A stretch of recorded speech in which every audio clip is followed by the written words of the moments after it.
for the cloud computing, the real credit goes to the two people. They are Peter Mill and the Timothy Grants. Both of them were the architects, technical architects with the NIST.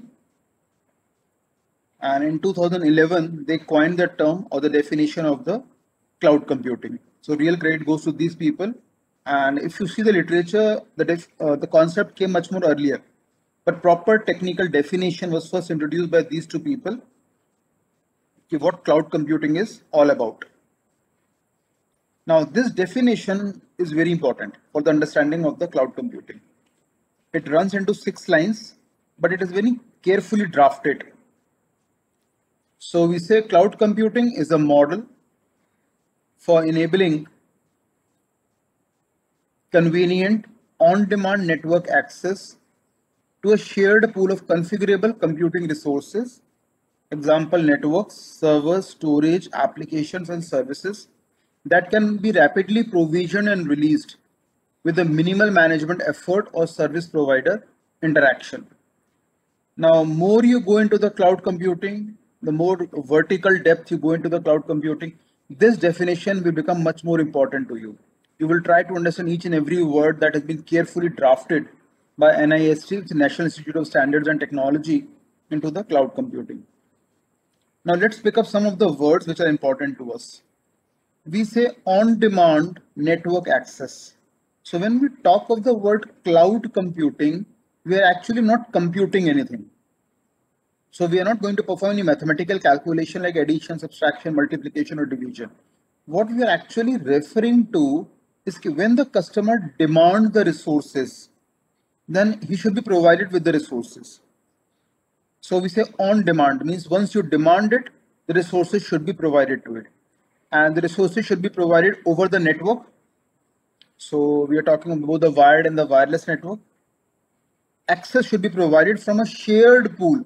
So shared pool means we'll have a logical containers, more like a logical pool where we will have the multiple instances and all instances are logical in nature. So multiple instances of the actual physical resources. And when the customer demands it, we are going to provide that logical resources to the customer. Now, what are these resources? They are networks, servers, storage areas, both primary and secondary memory, applications and services. मतलब जब customer resources की demand करेगा तो cloud service provider का ये responsibility है कि वो इन रिसोर्सेज को प्रोवाइड करे कस्टमर को. अब हो सकता है कस्टमर इसके लिए पे करे या हो सकता है इसके लिए वो फ्री ऑफ कॉस्ट हो. वो डिपेंड करता है क्लाउड सर्विस प्रोवाइडर के ऊपर what kind of metering mechanism he has set up, कि किस तरह से कस्टमर से बिलिंग की जाएगी. पर जब हम बात करते हैं cloud computing, we are actually referring to the sharing or the distribution of the resources over the web. And major cloud service provider like Amazon, Adobe, Google, IBM, they have good cloud data centers. उन्होंने बहुत millions of dollars का investment कर रखा है जहाँ पे huge data centers बने हुए हैं और customer जब भी demand करता है resources की वो वहाँ से provide करते हैं. Now when we use the word rapidly provisioned and released, what does that mean? Rapidly मतलब quick. प्रोविजन एंड रिलीज्ड, जब कस्टमर की डिमांड है तब आपने प्रोवाइड किया और जब नहीं है तो उसने रिलीज कर दिया अपने एंड से. For example customer is running the Hadoop server. Hadoop के लिए मिनिमम 16 GB ऑफ रैम चाहिए, कस्टमर के पास सिर्फ 8 GB ऑफ रैम है. तो व्हाट डज ही डू? अब एक ऑप्शन है कि वो अपग्रेड करे अपने सिस्टम को, दूसरा ऑप्शन है कि he approaches the cloud service provider and he says that I want 8 GB of RAM for a period of 2 days, that means 48 hours, and I'm ready to pay the cost per hour basis. So depending on the volume of the hours you are using a resource, उसी तरह से metering या billing की जाएगी आपकी. तो 2 दिन के लिए उसको चाहिए था, उसने क्लाउड सर्विस प्रोवाइडर से logically over the web 8 GB of RAM space use की और अपना जो हडूप पे उसे काम करना था on the big data technology, he was able to do it. So जब रिक्वायरमेंट है कस्टमर की तब रिसोर्सेज दे दी गई और जब उसकी रिक्वायरमेंट पूरी हो गई कस्टमर ने रिसोर्सेज को रिलीज कर दिया. That is what the issue, what concept of rapidly provision and release. It is something like electricity जो हमारे घर में आ रही है 24/7 आ रही है। जब मैं यूज करना चाहता हूँ मैं स्विच ऑन करूंगा, और जब मैंने उस रूम में बैठ के अपना काम कर लिया और जब मैं वहां से एग्जिट आउट करता हूँ मैंने स्विच ऑफ कर दिया। But behind the scene power supply आ रही है। इट इज फॉर मी कि मैं उन रिसोर्सेज को कितना यूज कर रहा हूँ। जब मैं यूज कर रहा हूँ मैं बिलिंग हो रही है मेरी, माई मीटर विल शो कि भाई कितना पर यूनिट कंज्यूम करा इलेक्ट्रिसिटी अपने घर पे। तो जब मैं यूज कर रहा हूँ रिसोर्सेज तब मेरी बिलिंग हो रही है, जब मैं नहीं कर रहा तब नहीं होगी billing. It is same way जिस वाटर सप्लाई के लिए भी, water is continuously coming to a house. जब आप टैप ओपन करेंगे तो वो रिसोर्स आने लगी आपके पास। जब आपने पानी का यूज खत्म कर दिया आप टैप को क्लोज कर दीजिए, वो रिसोर्स जो आप यूज कर रहे थे अब आप उसके आना बंद हो जाएगा। मतलब अब आपके पास वो रिसोर्स बैकग्राउंड में तो अवेलेबल है पर now not you are using it.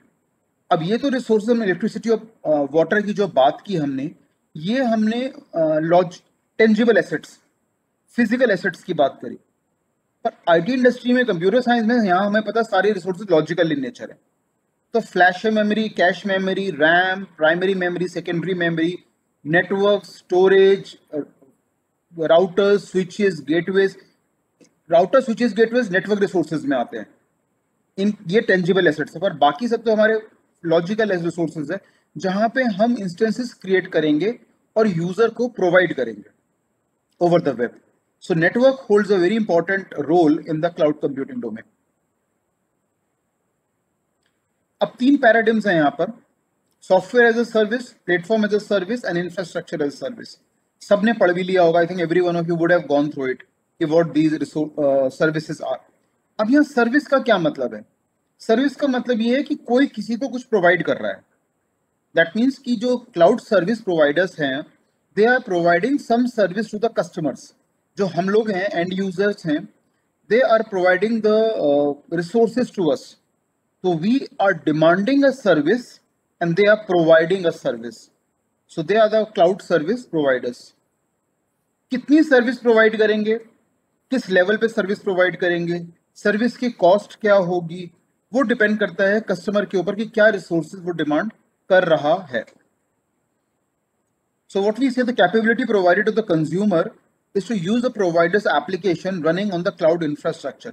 तो क्लाउड सर्विस प्रोवाइडर का पूरा क्लाउड इंफ्रास्ट्रक्चर है, यानी कि डेटा सेंटर्स हैं, ब्रोकर्स हैं, वर्चुअल मशीन्स हैं, जिसके थ्रू वो रिसोर्सेज प्रोवाइड करेगा to the end users. And जो एंड यूजर है कैसे वो रिसोर्सेज एक्सेस करेगा? The applications are accessible from various client devices all using the web browser, because सारी इंफॉर्मेशन, सारी रिसोर्सेज ओवर द नेटवर्क आ रही है and anything that is coming from the network हम उसे ब्राउजर के थ्रू ही access कर सकते हैं। Now the important point is the consumer does not manage or control the underlying cloud infrastructure including the networks, servers, operating system and the storage areas. जो consumer है वो अगर सॉफ्टवेयर एज अ सर्विस को use कर रहा है तो वो एक एंड यूजर है जो सिर्फ चीजों को एक्सेस कर सकता है, उसे इस्तेमाल कर सकता है। वो उसे मॉडिफाई नहीं कर सकता, मैनिपुलेट नहीं कर सकता, एडिट नहीं कर सकता। इट इज समथिंग जैसे विनजिप या विनरैट सॉफ्टवेयर हम यूज करते हैं, so we download it because it's a free of cost entity, but it is not open source. अगर मैं कल विनजिप का कोड मॉडिफाई करना चाहूं तो वो मैं नहीं कर सकता because software is free but not open source. तो यहाँ भी सॉफ्टवेयर एज अ सर्विस में majority of the software free of cost provide किए जाते हैं ओवर द क्लाउड इंफ्रास्ट्रक्चर। पर क्या कस्टमर उसे मॉडिफाई कर सकता है, एडिट कर सकता है, डिबग कर सकता है कोड को? Answer is no. In a software as a service, you are just the end user who can access the resources. It is something like I go and watch a movie in a movie theater. अब movie मुझे पसंद आए ना आए, एक घंटे बाद मैं मूवी के कंटेंट चेंज नहीं कर सकता। What I can best do, I can go to the Twitter or go to the Facebook page of a director or a producer and I can give my comment to him. I liked your movie, I did not like your movie, whatever it is as such. But I am just the viewer, I am just the end user. I can only access the resources because I paid for it and I will use the resources for a specified duration of time. For example, when I go and watch a movie, I am using a resources, let's say for a period of 150 minutes, depending on the length of the movie. तो वो मुझे movie 150 minute दिखाई जा रही है। अब मुझे पसंद आती है, बहुत अच्छी बात है, then I am going to get a good worth for my money spend on it. पर अगर नहीं भी पसंद आती तो मेरे लिए कोई मूवी चेंज नहीं कर देगा। It should be very clear in our mind as a customer when we are using a software as a service, and these thing need to be defended when you go for your external exams also. जब सबके external exam हो, examiner आए, तो आपके mind में clarity होनी चाहिए कि software as a service, platform as a service और इंफ्रास्ट्रक्चर एज सर्विस में क्या डिफरेंस है। अभी हम तीनों डिस्कस करेंगे। अभी आपके मन में कोई डाउट हो अभी पूछिए आप, या फिर अगेन नेक्स्ट सैटरडे को we'll have a cloud session, उसके अंदर भी जो आपको डाउट हो then you can discuss it over. Now let's come to the more better one, the platform as a service. Software service में हमने कहा कि जो एंड यूजर है वो सिर्फ एंड यूजर की तरह ही काम करेगा, मतलब उसका कोई राइट्स नहीं है, प्रिविलेजेस नहीं है कोड को मॉडिफाई करने के। पर व्हाट इफ द कस्टमर और सब्सक्राइबर और अ कंज्यूमर सेज मुझे कोड को चेंज करना है, तो उसके लिए will move from software as a service to a platform as a service. And what we say, the capability provided to the consumer is to deploy onto the cloud infrastructure the consumer created, यानी कि मेरी application जो मैंने खुद design करी है, और acquired application या मैंने किसी की एप्लीकेशन परचेज की है, created using a programming language and the tools supported by the provider. So now I can write my own code, I can design my own software, I can design my own applications. और उनका deployment कहाँ होगा, execution कहाँ होगा, किस operating system पे होगा, वो सब क्लाउड सर्विस प्रोवाइडर के एंड पे किया जाएगा। तो मैं क्या करूंगा as a end user, I will design my application. Suppose मैंने जावा में एप्लीकेशन डिजाइन करी, पीएचपी में करी, सी शार्प डॉट नेट में करी, किसी में भी कोई मैंने let's say library management system design करा, स्टूडेंट एंट्री फॉर्म डिजाइन करा।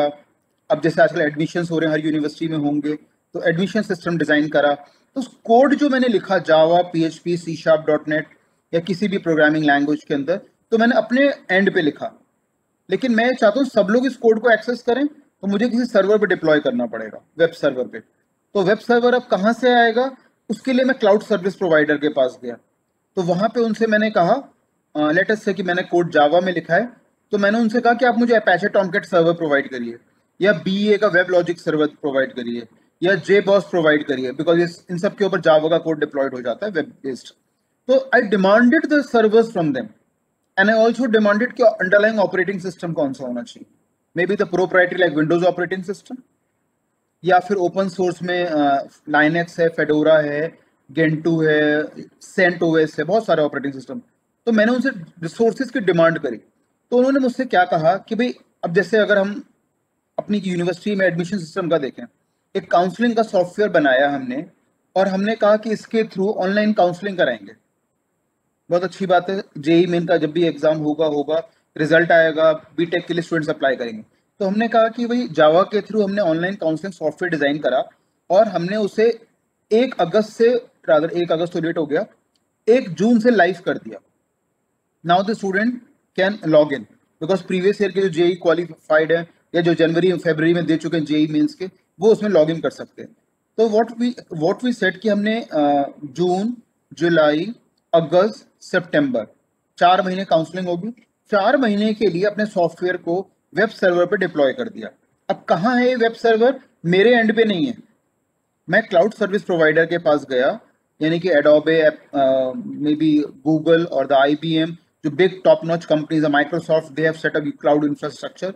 और मैंने कहा कि आपके पास जो वेब सर्वर है मुझे स्पेस प्रोवाइड कर दीजिए, और मैं अपने सॉफ्टवेयर को आपके एंड पे डिप्लॉय करूंगा। और जो millions of users around the world हैं वो उस सर्वर्स को एक्सेस करेंगे। उसके लिए मैं क्या करूंगा, एक यूआरएल जनरेट होगी।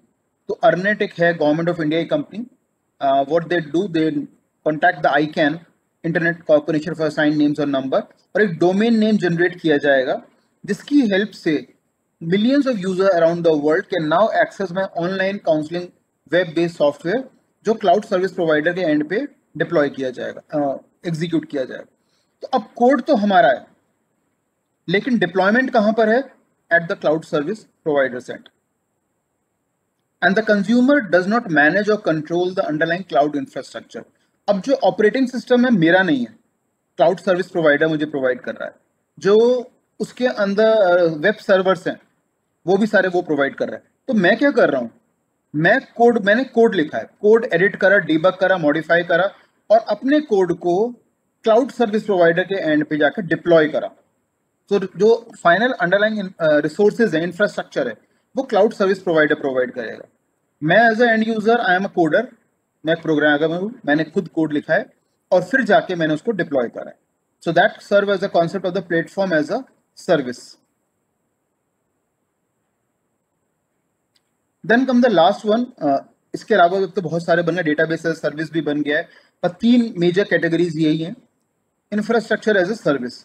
Now, the capability provided to the consumer is to provision processing, storage, networks, and the other fundamental computing resources.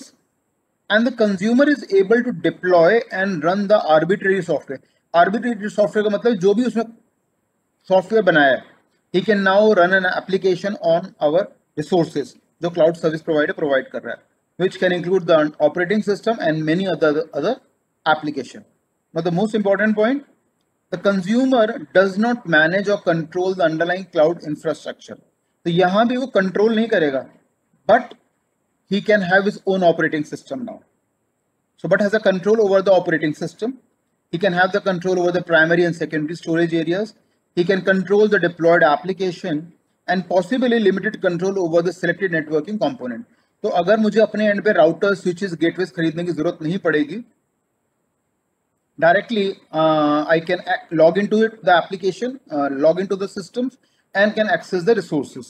So the consumer does not manage. अभी भी इंफ्रास्ट्रक्चर एज सर्विस में भी जो इंफ्रास्ट्रक्चर है वो cloud service provider ही provide करेगा। Like servers हैं, operating systems हैं, या नेटवर्किंग कंपोनेंट्स हैं, राउटर, स्विचेस, गेटवेज, फायरवॉल्स, ये सॉफ्टवेयर बेस्ड कंपोनेंट्स हैं, सर्वर, मतलब जितनी भी रिसोर्सेज हैं वो अभी भी क्लाउड सर्विस प्रोवाइडर की ही हैं। लेकिन अब मैं अपनी चीजें भी लेके आ सकता हूं जो प्लेटफॉर्म एज अ सर्विस में नहीं था। इंफ्रास्ट्रक्चर एज सर्विस में I can now deploy my own operating system, I can have a control over the servers and the software जो प्लेटफॉर्म एज अ सर्विस में नहीं था। पर जो इंफ्रास्ट्रक्चर है वो अभी भी क्लाउड सर्विस प्रोवाइडर का ही रहेगा। सो I as an end user have still limited capability because ultimately they are running the show. Me as an end user are just the, हम एक एप्लीकेशंस को होस्ट करना चाहते हैं। प्लेटफॉर्म एज ए सर्विस में हमारे पास सिर्फ कोड हमने बनाया था, कोड एप्लीकेशन डिजाइन की थी, लेकिन ऑपरेटिंग सिस्टम और सर्वर्स भी हमारे कंट्रोल में नहीं थे। इंफ्रास्ट्रक्चर सर्विस में now I can bring my own OS, I can bring my own server and I can carry out the deployment of an application. So infrastructure service still better than the platform as a service, क्योंकि यहाँ पे आप जो client है उसको larger freedom है, larger flexibility है और अकॉर्डिंगली वो पे कर रहा है क्लाउड सर्विस प्रोवाइडर को।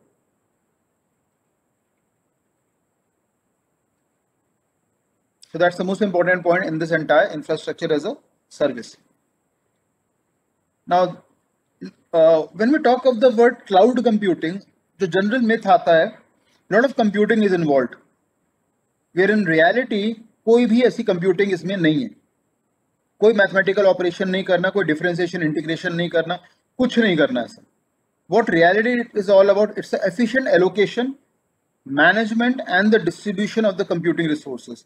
जितना अच्छे से आप मैनेज कर पाए रिसोर्सेज को, उतना ही बढ़िया आप क्लाउड कंप्यूटिंग के फीचर्स को एक्सप्लॉइट कर पाएंगे।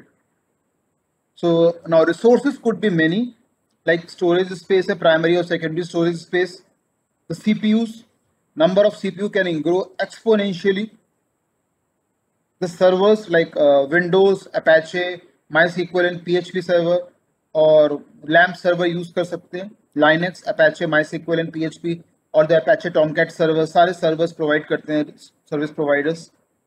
All the different networking components like hardware resources, printers, switches, routers and gateways. तो यहाँ पे जितना भी क्लाउड कंप्यूटिंग है हम जब बात कर रहे हैं, we are only talking of the distributed computing actually, जहाँ पे हम रिसोर्सेज की शेयरिंग की, एक्सेस की, मैनेजमेंट की बात करते हैं। हमें कोई यहाँ पे ऐसा कोई कोड मैथमेटिकल नहीं, कोई कंप्यूटेशन नहीं करनी, it's more the distribution of the resources. जितना अच्छा हम कर पाएंगे, क्योंकि यहाँ पे पावर मैनेजमेंट इश्यूज भी आते हैं जो अभी नहीं लिखा हुआ। How do you manage the power on the cloud data centres, कैसे एफिशिएंट करा जाए, बफर मैनेजमेंट कैसे किया जाए, तो ये सारी सिक्योरिटी कैसे आएगी क्लाउड कंप्यूटिंग में, because when you access the resources on the web there are many number of the hackers which can hack the content from the web. तो कैसे सिक्योरिटी को लेके आए, कैसे पावर मैनेजमेंट इश्यूज को हैंडल करें, virtual machines को कैसे हैंडल करें, बहुत सारे इश्यूज है क्लाउड कंप्यूटिंग के अंदर, पर सब पे काम करने की जरूरत नहीं है। Again you need to work on only one of them, because जब हम डिसर्टेशन करते हैं, प्रोजेक्ट करते हैं, रिसर्च करते हैं, तो बहुत माइक्रो लेवल काम करते हैं, and we cannot work on all the issues together at one go. ना तो जरूरत है ना ही रिक्वायरमेंट है उस पर करने की। Now let's take a simple analogy इसको समझने के लिए, software as a service platform and the infrastructure as service को। I have just moved into a city and I am looking for a place to live. अब मेरे पास तीन options हैं। First, what is the first option? I just move into a hotel या कोई tourist lodge and then I reside there. Second option is I go for a rent, tenant के तौर पे, और as a PG accommodation. And third option is I actually go and construct a house and then I move into the house. तो तीन options मेरे पास आते हैं अगर मैं किसी भी नए शहर में जा रहा हूँ। अब इस एग्जांपल को let's map to the cloud computing end से, so either we can go build a house, buy a flat or live in a hotel. So maybe purchase भी कर सकते हैं if you want, that's another option. So living in a hotel will be a good choice and the only thing is you just enjoy the life, that मतलब आपको कुछ अपना करने की जरूरत नहीं, you pay per day cost to the hotel and depending on your budget you can have to move to 2-star, 3-star, 4-star या 5-star hotel.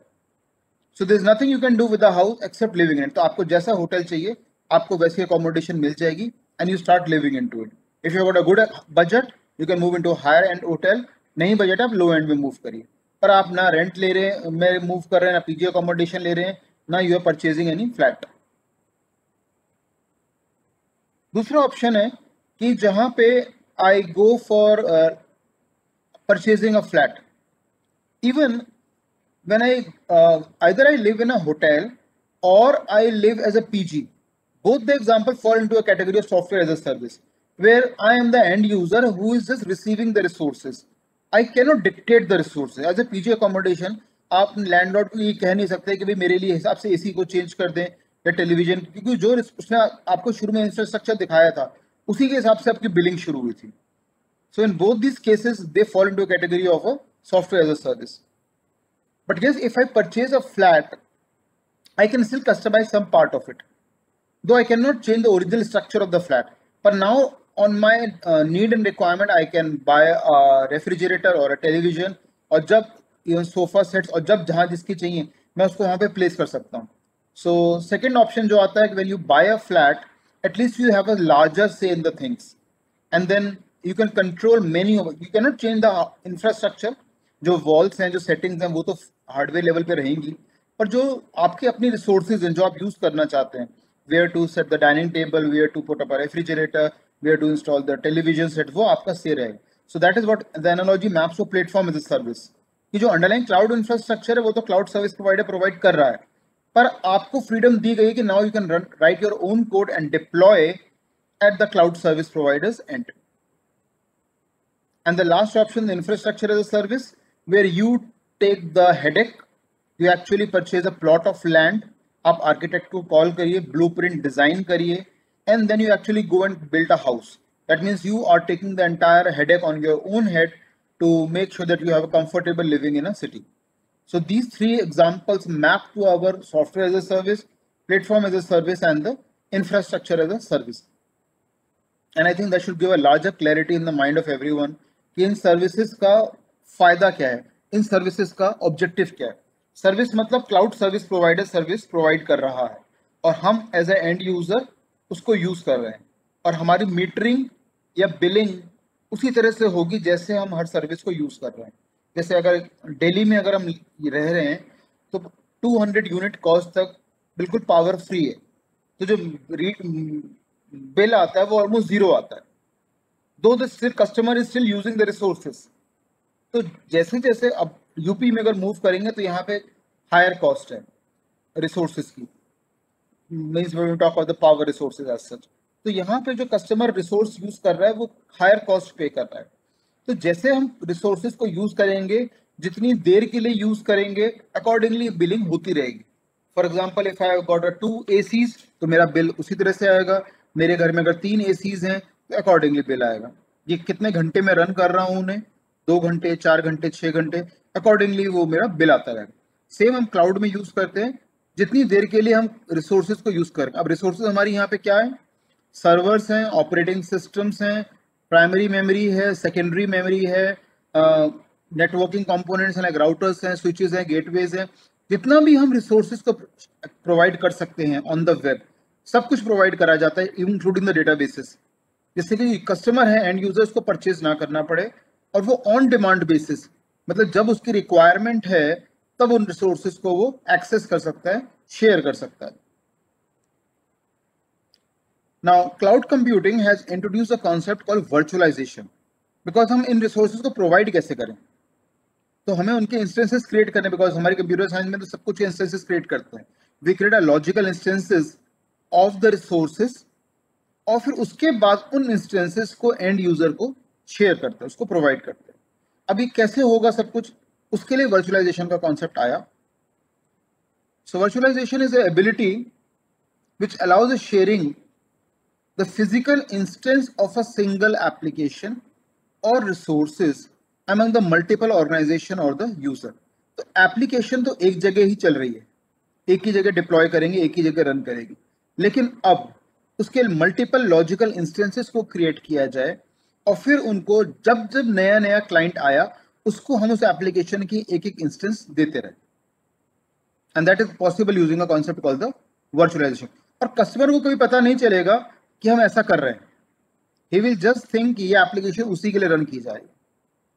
And the process of creating a virtual environment of the computing resources such as the hardware platform पे कर सकते हैं, storage devices हैं, operating system है, network resources है, सब कुछ, रादर एनीथिंग जिसका हम एक लॉजिकल इंस्टेंस क्रिएट करके उसको वेब पे कस्टमर को प्रोवाइड कर सकते हैं, that falls under the paradigm of the cloud computing.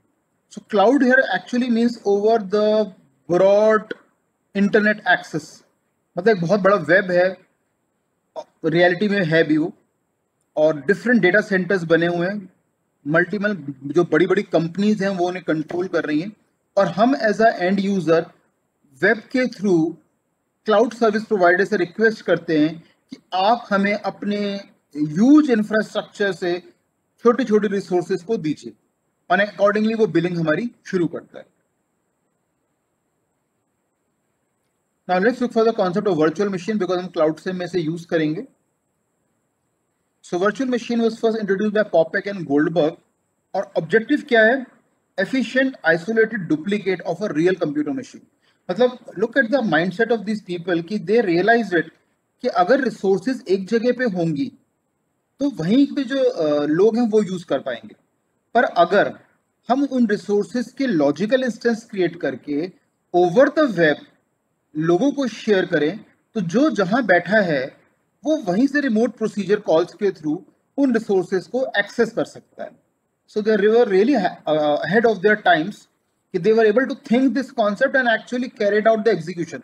मतलब सिर्फ सोच नहीं पाए, इस करके भी दिखाया इसे कि हाँ कहीं पर भी यूजर हो अराउंड द वर्ल्ड, सर्वर्स कहीं पर भी हों, all the sharing of the resources can be easily possible using the web base or using the IP address of the particular server जहां पे रिसोर्सेज हैं, मैं लॉग इन करूं टेलनेट के थ्रू, FTP के थ्रू, किसी भी प्रोटोकॉल के थ्रू, और मैं उस सर्वर की रिसोर्सेज वहां से एक्सेस कर सकता हूं। So virtual machine is a software implementation of actual machine, उसी का एक लॉजिकल इंस्टेंस है, VM क्रिएट कर रहे हैं virtual machines, and that executes the programs like जैसे फिजिकल मशीन एग्जीक्यूट करती है वैसे ही हमारी वर्चुअल मशीन भी एग्जीक्यूट करेगी। एंड इसका जो इम्प्लीमेंटेशन पर्सपेक्टिव है वो हम क्लाउड सिम टूल के थ्रू देखेंगे कि कैसे VM को यूज किया जा सकता है successfully for sharing of the resources. Now this diagram is very important for the understanding of the cloud sim tool, so just pay attention to that जिससे कि कहीं मिस आउट ना करें। Initially we are building up a cloud infrastructure, So right at the bottom, we have got a bar called cloud infrastructure. Now, what all does that include? It will include something called the data center. So we are going to set up or build up a data centers. And these data centers कहाँ पे set up होंगे? All you at the cloud service provider.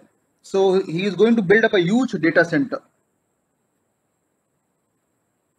Now, in these data centers, he require a process who can manage multiple number of virtual machines. तो उसके लिए एक entity बन के है broker. So broker is a software process which is deployed onto the data centers. और इसका objective क्या है? एक से अधिक वर्चुअल मशीन्स को मैनेज करने का. So he can manage one virtual machine, he can manage two virtual machines, or he can manage multiple number of the other virtual machines without any problem. अच्छा, एक से अधिक वर्चुअल मशीन हो गई.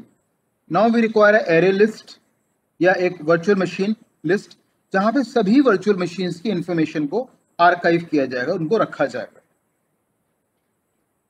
So we will have the virtual machines and they will all be connected to the brokers. And broker in turn will be connected to the VM list. So broker के पास पूरी information है virtual machines की, कितनी virtual machines हैं, क्या configuration है, क्या IDs हैं इनके, क्या bandwidth use करेंगे, क्या कितने CPUs हैं हर virtual machine के अंदर, सारी information broker के पास रहेगी. अब ये एक हुआ हमारा cloud infrastructure on the right hand side. Now something will happen on the left hand side जहाँ पे एक end user picture में आएगा. Because end user would like to have the access to the resources. So on the left hand side, we'll have two main entities. One is a cloudlet and the other is a end user. So we'll have the multiple number of cloudlets. What we call CLs are the cloudlets. They are again the software process जो run करते हैं between the end user and the brokers of the data centers. So we can see here multiple number of cloudlets आए. अब क्योंकि again एक से अधिक cloudlet हैं, so we'll maintain an array. Array के अंदर cloudlet list हमने उसे कहना शुरू करा और सारे cloudlets की information array के अंदर हमने store करा दी. And then we'll have the users.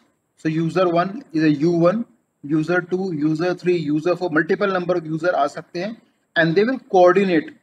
They will contact to the cloudlets and cloudlets उनकी request ब्रोकर के पास लेके आएगा जो डेटा सेंटर में already on the deployed state है.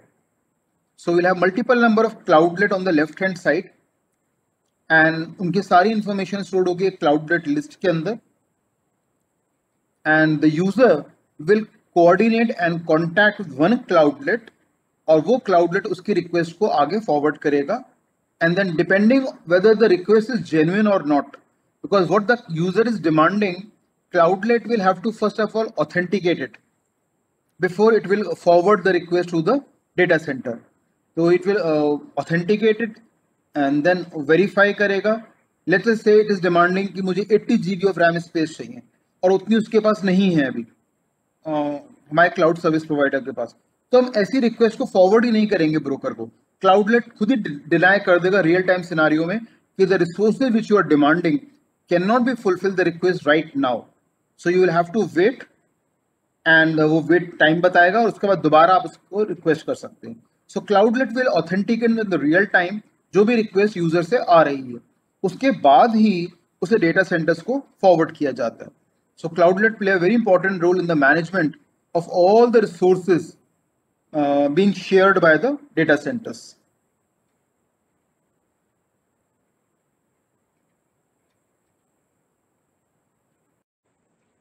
Now on this NetBeans Eclipse IDE, on this Eclipse IDE, if you look on the left hand side, I have created a folder called test example, right?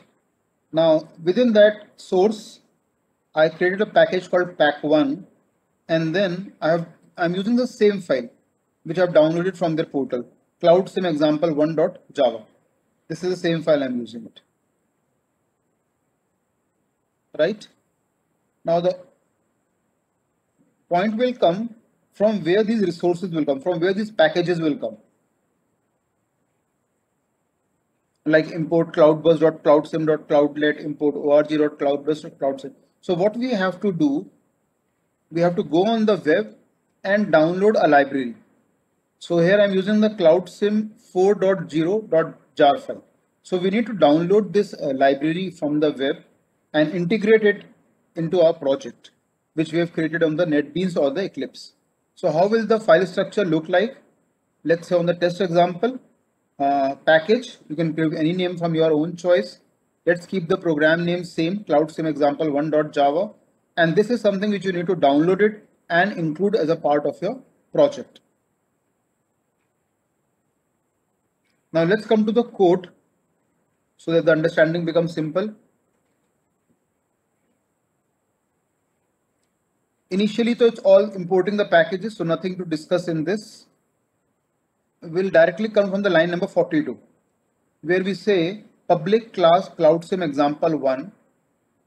Then we create a cloudlet list, which is static in nature, a virtual machine list VM of the list type, again static in nature. Then we come to the main function and we print a line in the main function starting CloudSim example 1. Now we all know in Java, whenever we are doing anything on the network or on the web, we need to carry out the proper exception handling. So all the code need to be written within the try catch, so that if any problem arises during the accessing of the resources, immediately exception will be thrown and the exception can be caught and it can be handled. So we come to the line number 59 and we say first of all एक variable है number of user जो इस resources को access कर रहे हैं. So comment entry में भी लिखा हुआ है number of cloud user. Now currently I am the only one using it. So number of users is equal to 1. Then which date and time you are accessing the resources. So we make a call to the get instance function of the calendar. It will return us the current date and time. जब हम CloudSim के through resources को access कर रहे हैं. फिर we declare a variable called trace flag. Boolean variable है, उसको वैल्यू को हमने false सेट करा है. इस वेरिएबल को कब ट्रू सेट करते हैं? जब हम लॉग ट्रेस के थ्रू सारे इवेंट्स को मॉनिटर करते हैं कि कौन कौन से यूजर हैं जो सर्वर्स पे आने की कोशिश कर रहे हैं, क्या रिसोर्सेज होने चाहिए, कितनी देर के लिए रिसोर्सेज को चाहिए, तब हम इस वेरिएबल की वैल्यू को ट्रू सेट करते हैं, अदरवाइज की वैल्यू को फॉल्स रखते हैं. Then these are the comment which we can ignore. कभी आप फ्री हो तो आप इसे पढ़ सकते हैं, काफी नॉलेज के थ्रू भी आ जाएगी, कमेंट एंट्री के थ्रू भी. Then we make a call to the initialization function. Now, just like the applet and the servlets, everywhere they have got initialization function in Java. Same way, यहाँ पे भी सबसे पहले initialization function call किया जाएगा, and we pass 3 argument as a parameter. First is number of user, जिसकी value हमने 1 set की है, calendar जहाँ पे current date and time आया है, और trace underscore flag जहाँ पे अभी हमने boolean variable false रखा हुआ, because we are not interested right now in tracing the events. So we pass all these parameters to the initialization function of the CloudSim. उसके बाद हमने क्या करा? We make a call to the one argument constructor of the create data center. Now create data center is a predefined function. हम इसे सिर्फ call कर रहे हैं, हम इसे डिफाइन नहीं कर रहे हैं. और हमने उसके अंदर, क्योंकि हमारा डेटा सेंटर बन रहा है पहली बार, तो हमने उसके अंदर आईडी वैल्यू पास कर दी data center underscore 0. But this is a predefined function. So आप राइट क्लिक करिए इस पे, go to the open call hierarchy and it will redirect you to the create data center function, जहां पे पूरा code लिखा गया कि कैसे create data center function बनाया गया. So all the information is being available here that how they have used the create data center function.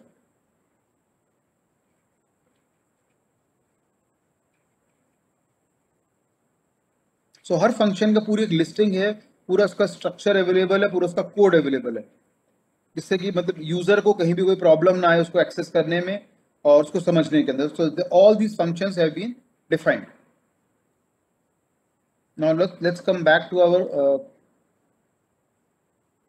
We were at the line number 87.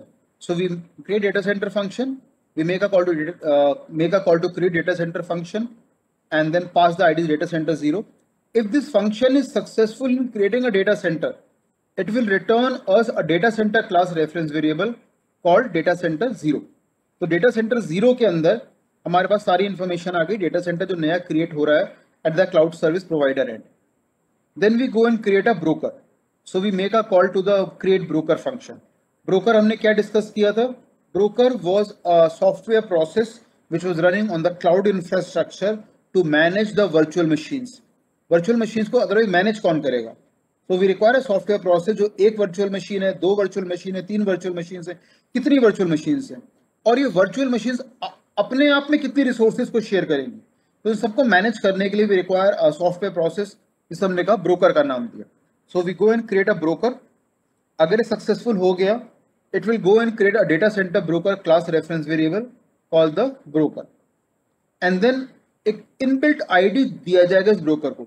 So we make a call to the get ID function over the broker. तो जो भी information आएगी वो pre defined broker ID की आई, हमने अपने पास store करके रख ली. तो अब तक हमने क्या करा? लाइन नंबर 91 तक हमने एक डेटा सेंटर क्रिएट करा, हमने एक ब्रोकर क्रिएट किया और ब्रोकर का आईडी फैच करके रख लिया. दो ही मेन काम करें. उससे पहले हमने एक इनिट फंक्शन कॉल करा था, उसके अंदर तीन वैल्यूज पास कर दिए, number of users, calendar and the trace flag. That is how we have managed till the data resources on the cloud sim software. Fourth step के अंदर क्या आएगा? Will go and create the virtual machines, and then we have got a array list for handling of all the virtual machine list जो भी user create करेगा. अब उन virtual machine की डिस्क्रिप्शन शुरू होती है कि what are the resources which are going to be provided by the virtual machine. So उसका ID आया, so we start with the ID 0. Then MIPS, what will be the speed of the CPUs on the virtual machine? So we said 1000 million instruction per second, MIPS. Then will the virtual machine handle the images? If yes, what is the size of the images being handled?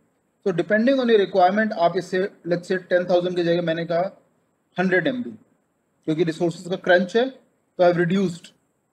Then RAM, they said me कितनी 512 MB, 1024, 2048, 8 GB, 4 GB, 16 GB कितना share करना चाहता हूँ, तो we can provide the resources for the RAM. Then bandwidth, I say 1000 MBs. So accordingly increase और decrease कर सकते जैसे हमारी requirement है. Number of CPU कितने provide करेंगे? So initially we start with the 1, so only we said 1.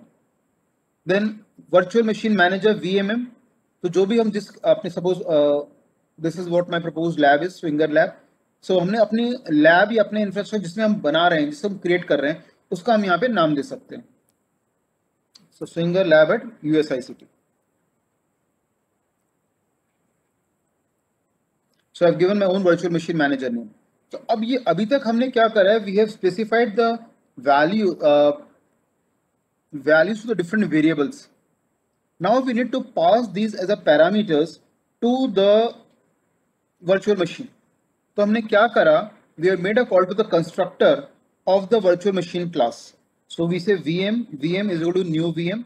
New we all know dynamic allocation of memory के लिए use किया जाता है. And we make a call to the constructor of the virtual machine class and pass all these parameters जो हमने यहाँ पे declare कर, जिन variables को हमने initialize करा है, सबको हमने एक एक करके यहाँ pass कर दिया. VM ID, broker ID, MIPS, PES numbers, RAM, bandwidth, size, सबको यहाँ पैरामीटर पास कर.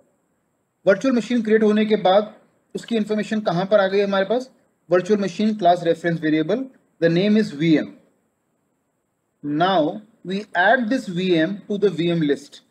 सो we say VM list dot add and virtual machine को उसके अंदर जाके ऐड कर दिया, which I think should be now clear. So till line number 109, what all we have done? We made a call to the init function of the Cloud SIM, pass the information about number of users, pass the information about the calendar, pass the information about the trace flag. इसको active रखना चाहते हैं, passive mode में रखना चाहते हैं. पहला काम ये किया हमने. दूसरा काम क्या किया हमने? डेटा सेंटर को क्रिएट करा. तीसरा काम क्या किया? ब्रोकर को क्रिएट करा. चौथा काम क्या किया?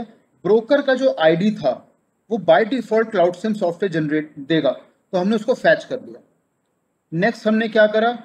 हम वर्चुअल मशीन पर आ गए.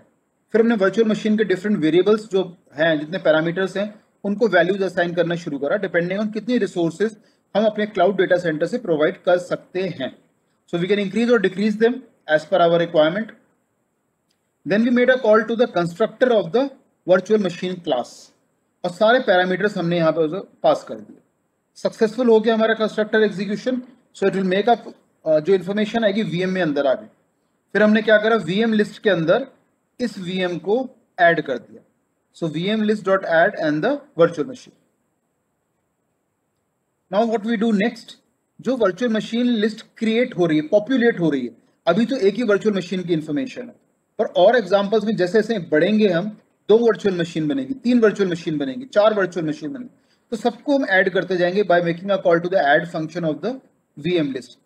जब पूरी वीएम लिस्ट तैयार हो गई, तब हमने क्या करा, we made a call to this submit list function of the broker class. So submit virtual machine list function है, प्री डिफाइंड फंक्शन है, ब्रोकर क्लास का है, उसको कॉल करा और पूरी virtual machine list as a parameter इसे pass कर. So it will receive the entire information about the virtual machine. अब हमारा सारा काम तैयार हो गया on the cloud infrastructure end. Now we move to the left hand side. जो स्लाइड थी हमारी, आपको ध्यान है होगा, तो अभी तक हमने क्या करा है, सारा क्लाउड इंफ्रास्ट्रक्चर एंड पे ही काम करा. Now we move toward the left hand side, है यूजर और क्लाउडलेट लिस्ट आएंगे. तो अब क्लाउडलेट की प्रॉपर्टीज को हमें सेट करना है. तो उसको एक आईडी हमने असाइन करा, लेंथ यानी कितने बाइट्स ऑफ डेटा वो हैंडल कर सकता है फ्रॉम द यूजर. यूजर जब रिक्वेस्ट भेजेगा, कितनी बड़ी रिक्वेस्ट आ सकती है, 40,000 बाइट की, 4,000 बाइट की, 400 बाइट की, कितनी आ सकती है. तो हमें लेंथ इन बाइट्स बताना है. एक फाइल का साइज कितना बड़ा हो सकता है वो हमने बताया in again in bytes. Output जो क्रिएट होगा वो कितना बड़ा हो सकता है, वो आइडियली स्पीकिंग फाइल साइज से बड़ा नहीं होना चाहिए. तो हमने दोनों को सेम रख लिया. उसके बाद व्हाट वी डिड, हमने यूटिलाइजेशन मॉडल को कॉल करा. So we made a call to the one no argument constructor of the utilisation model full class. ये हमने क्यों कॉल करा है, बिकॉज हम क्लाउडलेट के कंस्ट्रक्टर को कॉल करेंगे तो उसका जो लास्ट पैरामीटर है वो यूटिलाइजेशन मॉडल की बात करता है. तो इसकी कोई प्रॉपर्टीज हमें सेट नहीं करनी यूटिलाइजेशन मॉडल की. It just need to be pass as a parameter to the constructor of the cloudlet. और उसके बाकी सारी इंफॉर्मेशन जो है, ID, length, file size, output size, वो हमने यहाँ पे क्लाउडलेट के लिए पास कर दिया. Then we made a call to set user ID function of the cloudlet, और हमने ब्रोकर से एसोसिएट करा क्लाउडलेट को. सेम वे हमने क्लाउडलेट को एसोसिएट करा वर्चुअल मशीन के साथ भी. सो क्लाउडलेट को कितनों के संग एसोसिएट करना है, कितनों के संग नहीं एसोसिएट करना है, वो हम पे डिपेंड करता है एज अ प्रोग्रामर कि हमारे प्रोजेक्ट की रिक्वायरमेंट क्या है. For example, I may not associate my cloudlet directly for the virtual machine, so I can make this like as a comment entry. That's for me to decide कि मैं अपने cloudlet को directly virtual machine को मैं access देना चाहता हूं कि नहीं देना चाहता. So as a programmer, I need to take care of these things. Then we add the cloudlet to the list. So cloudlet list dot add and cloudlet को हमने add करा. जैसे virtual machine list में एक virtual machine को add किया था, same way cloudlet list के अंदर जाके एक एक cloudlet को add करा. And if you remember the slide, on the left hand side we had the users, and the users were able to access the resources using cloudlet. और एक cloudlet list एक array का काम करेगी जहां पे एक से अधिक क्लाउडलेट को आर्काइव किया जाएगा, रखा जाएगा. उसके बाद अगेन मैपिंग होगी, बाइंडिंग होगी. बाइंडिंग किसमें होगी, we make a call to submit cloudlet list function of the broker class and pass cloudlet list as a parameter to it. तो मतलब सारे क्लाउडलेट जो बन के तैयार हो गए वो हमने ब्रोकर को जाके दे दिए मतलब उसकी जो इंफॉर्मेशन थी लॉजिकली वो हमने उसको कन्वे कर दी, यानी कि बाइंडिंग कर दी, एक मैपिंग कर दी between the broker and the cloudlet, जिससे कि cloudlet broker से communicate कर सके. And then finally we can go and start the simulation. तो start simulation आ जाएगा और फिर जो हमें प्रिंटिंग करानी है वो हम जाके प्रिंटिंग करा सकते हैं. तो प्रिंट क्लाउडलेट लिस्ट फंक्शन है, उसके थ्रू प्रिंटिंग हो सकती है. So let's run the example.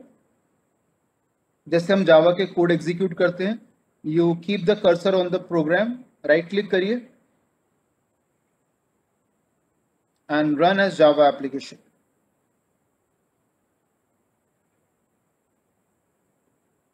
So we can see the output on the console window. Starting CloudSim example 1, initializing CloudSim version 3.0. अब तक 5 वर्जन आ गए, 5 versions of the CloudSim have come. So here we are using version 3.0, पर जो jar file है वो 4.0 की है, तो बैकवर्ड कंपैटिबिलिटी रहती है, तो कोई इशू नहीं आएगा. तो क्लाउडसिम 5 4.0 के साथ नहीं काम कर पाएगा, पर 4.0 की जार फाइल सक्सेसफुली वर्क कर सकते हैं 3 के साथ भी और 4 के साथ भी. Then entities started, cloudlet start हुए, वर्चुअल मशीन्स क्रिएट हुई, आउटपुट दिखाएगा क्लाउडलेट आईडी 0 पहला बन के आ गया, सक्सेस रहा स्टेटस, डेटा सेंटर का आईडी आया, वर्चुअल मशीन आईडी 0 रहा, कितना टाइम लगा उसे एग्जीक्यूशन में, स्टार्टअप टाइम कितना था, सारा उसके अंदर यहाँ पे डिस्प्ले कर देगा। अच्छा, डिस्प्ले कैसे कर रहा है? जब अगर हम इस पे जाते हैं फंक्शन पे, print cloudlet list, so open call hierarchy में जाइए इसकी,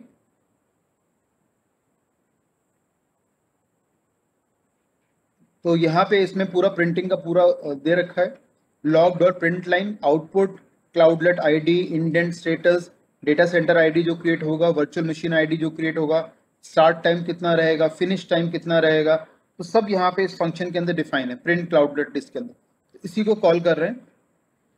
सो we go back to the console, so जो आउटपुट यहाँ पे आ रहा है लॉग डॉट प्रिंट लाइन, वो सेम आउटपुट यहाँ पर आएगा।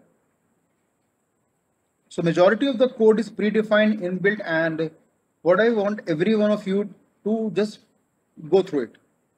As simple as that.